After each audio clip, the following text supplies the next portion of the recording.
and you just gave it all up for the distant future? That's what the Lakers just did. This is a Genie Bus special. She needs a superstar post-LeBron. Luka is still 25. He's almost 26, but he's still, as we speak, 25 years of age. This is a move for the long term for the Lakers for when there's no more LeBron, and I don't know exactly when that's going to be.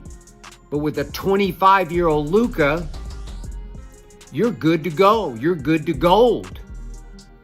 You've got your superstar for the next, 10-ish years? 12 years? I don't know. Luka doesn't take care of himself the way LeBron does, but he could play 10 more. Welcome back to the channel, NBA family. If you're new here, make sure you hit that like button and subscribe because this story is bigger than most people realize. The Lakers didn't just pull off a trade. Hold up, they delivered a message to the entire NBA, and more importantly, they sent one directly to LeBron James. This isn't simply LeBron's franchise anymore. This isn't just operating on LeBron's timeline anymore. And that's exactly why Skip Bayless wasted no time jumping into the conversation. Because in Skip's eyes, the Lakers putting their faith in Luka as the future isn't merely a basketball decision. It's another piece of evidence supporting an argument he's been making for years. Michael Jordan would never find himself in this situation. And that's precisely why Skip continues to place MJ at the top of the mountain. This is the reality nobody in Los Angeles can avoid. LeBron James remains one of the greatest players ever to step on a court, still performing at an elite level, still packing arenas, dominating headlines, and turning every Lakers season into a debate about his legacy. But the front office looked ahead and made a ruthless business choice. They brought in Luka, a younger generational superstar, someone capable of leading a franchise for the next 10 years. And just like that, the entire conversation changed. The Lakers never had to say it publicly because the move spoke for itself. LeBron is the icon. Luka is the future. And that's where Skip's argument gets interesting. He views this as a sign of disrespect toward LeBron. He watches the organization rally behind Luka and interprets it as the franchise quietly preparing for life after the man who helped deliver the 2020 championship.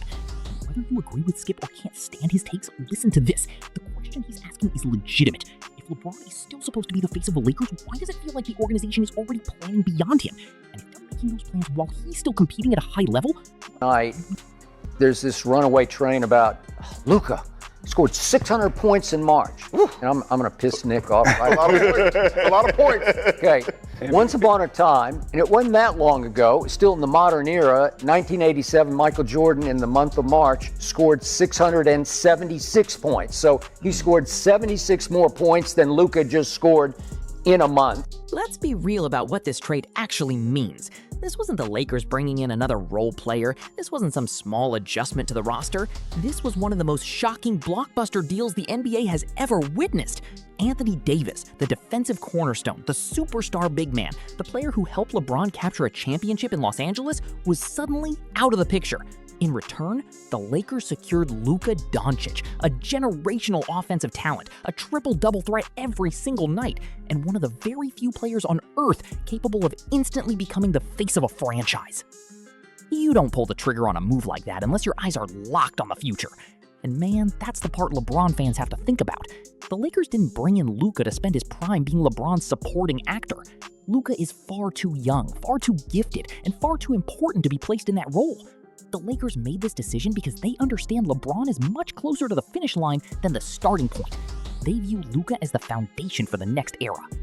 So even though LeBron still receives the respect, still hears the crowd erupt, still commands the spotlight, the basketball reality has changed now. The future of the Lakers belongs to Luka. Skip Bayless has always measured LeBron against Michael Jordan using the toughest possible standard, and in his mind, this only strengthens the case. Jordan never had to watch the Bulls openly shift their focus toward a younger superstar while he was still pursuing championships.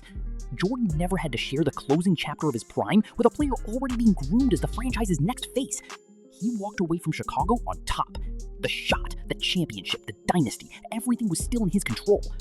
LeBron, meanwhile, finds himself in a position where the organization still respects him, but its long-term vision is centered on somebody else. Go, you're good to gold.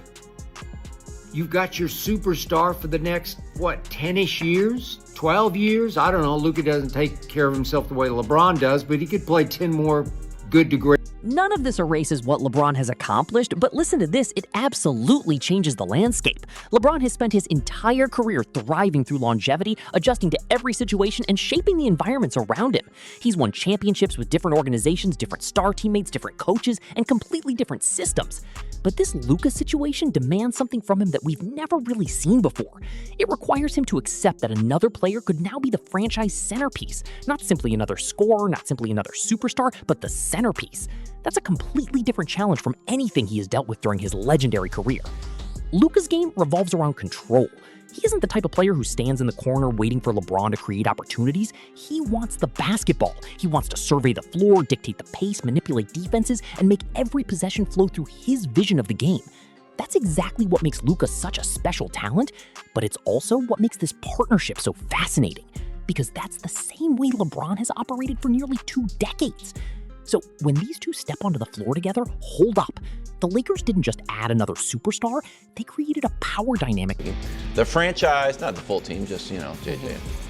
The franchise unofficially made that message public. It is ready to usher in the Luka Dončić era in Los Angeles, even if that means sunsetting the LeBron James one. Brew, your reaction to this quote and the article overall.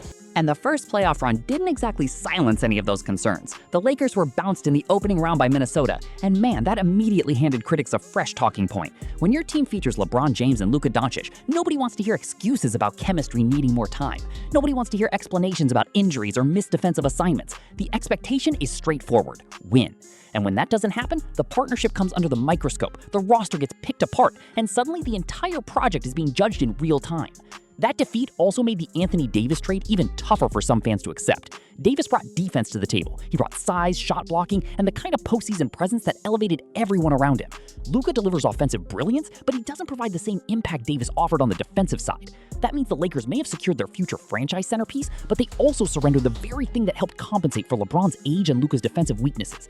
That isn't a minor exchange. That's the type of move that can completely redefine a franchise's identity.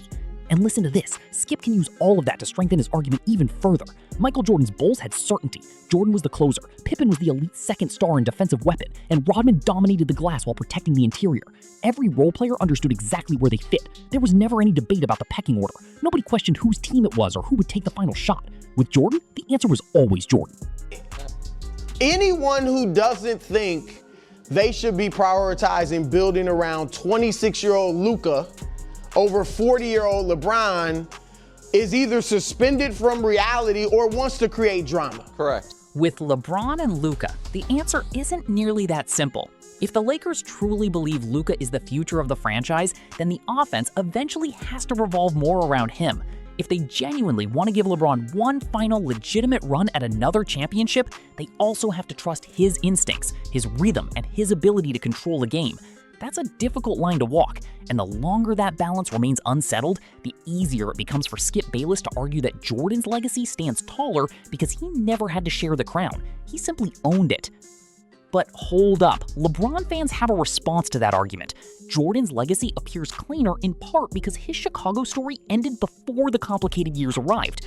LeBron chose to keep competing well into his 40s, which means he's dealing with challenges Jordan never experienced.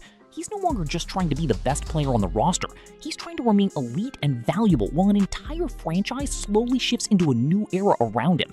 And if he can successfully make that work alongside Luka, that's a completely different form of greatness. The problem is, nobody celebrates the transition unless there's a championship at the end of it. If the Lakers capture a title with both Luka and LeBron, the entire narrative changes overnight. People will say LeBron adjusted like a true all-time great. They'll say Luka benefited from luring beside one of the greatest players ever. They'll call it one of the boldest and smartest franchise transitions in NBA history. But if they come up short, man, Skip and every LeBron critic will use those same facts against him. They'll argue that LeBron no longer controlled his own team. They'll claim the Lakers turned to Luka because LeBron alone wasn't enough anymore. And they'll insist that Michael Jordan would never have allowed the situation to reach that point. I mean, how many times, listen, like I told you before, we could joke around and disagree about the GOAT conversation between MJ and LeBron James. LeBron James is one of the greatest top 2-3 players in the history of this damn game. He is that sensational. I feel sorry for him so many times when I see him kicking it out to three-point shooters and they can't. That's what makes this entire situation so fascinating, because this goes far beyond basketball. It's about legacy, respect, and pride. LeBron isn't just another aging superstar nearing the end of his career. He's a player who has spent virtually every season of his professional journey being compared to Michael Jordan. Every championship, every finals defeat, every roster move, and every playoff disappointment gets added to that never-ending debate. So when the Lakers openly invest in Luka's future, it stops feeling like a simple basketball decision and starts feeling like something much bigger. To Skip Bayless, it becomes evidence that even LeBron's own organization understands the next era won't belong to him. Meanwhile, Luka finds himself right in the center of the storm.